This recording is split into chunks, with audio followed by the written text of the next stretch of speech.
Today I want to share with you ayah number 92 of Surah Ali Imran. This is the beginning of the fourth juz. And in this juz, Allah Azza wa Jal says, you will not reach, لَن تَنَالُوا الْبِرَّ. You're not going to reach goodness until you spend حَتَّى تُنْفِقُوا مِمَّا تُحِبُّ, until you spend from what you love. Very famous ayah, people quote it all the time. The nuance I wanted to share from this ayah is, nala is used actually when you're traveling and you can't wait to reach your destination. That's what nail is, like something becoming accessible finally. And the Arabs were familiar with this idea because they traveled in the desert and you're desperate to reach your destination. And not being able to reach your destination can be lethal because there's nothing for you to survive on in the desert. The same is true of a sea voyage, right? When you're traveling in the sea and you're lost or you can't find the land that you're supposed to reach, obviously the supplies you have to get by, water especially, drinkable water, is very limited. So you have to reach in a particular time in order for you to survive. So Allah says, He uses the word that is used for surviving a journey and getting somewhere safely in time. But what He adds is really awesome. He says the word al-birr. Al-birr as opposed to al-khayr or other words used for goodness. Al-birr in Arabic is closest to the word al-bar. And bar actually means land. So when you hear nal, then you immediately think bar. You're not going to reach land, right? But Allah says you're not going to reach goodness.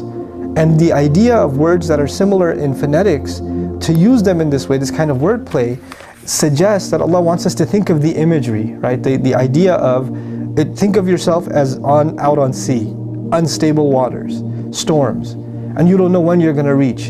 And you finally reach the island where you're safe. And what is that safe island called? Al-birr. Al-bar and al-birr are similar.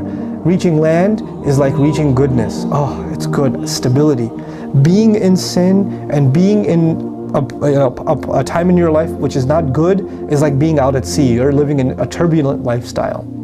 So you will not reach that safe land حَتَّى تُنْفِقُوا مِمَّا تُحِبُّونَ. Can you imagine a boat that's leaking, or it's too heavy, or it's taken on too much of a load? What do you have to do for the ship to survive?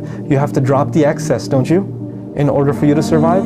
Allah says you will not reach land, in this case goodness, until you spend from what you love. You might have to drop things off this ship that you love.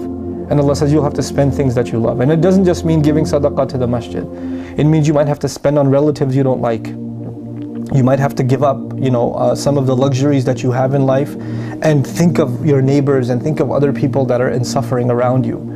And you might have to give more and more and more of the things that you love. Not the leftovers, not the second-hand clothes, not the stuff that illa an tughmidu fihi. If somebody handed it to you, you would squint your eyes before you took it. Like, not that stuff, but the stuff you really want for yourself.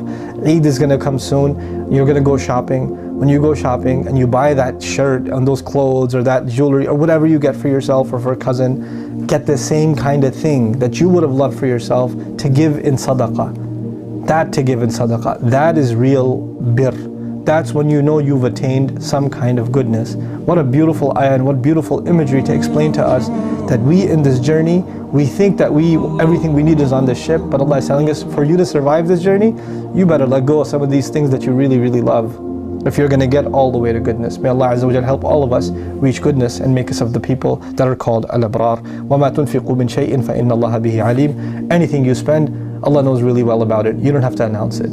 Allah knows what you spend. So keep it as a secret between you and Allah, and don't post on Facebook, after listening to this lecture, I donated my favorite shirt or whatever.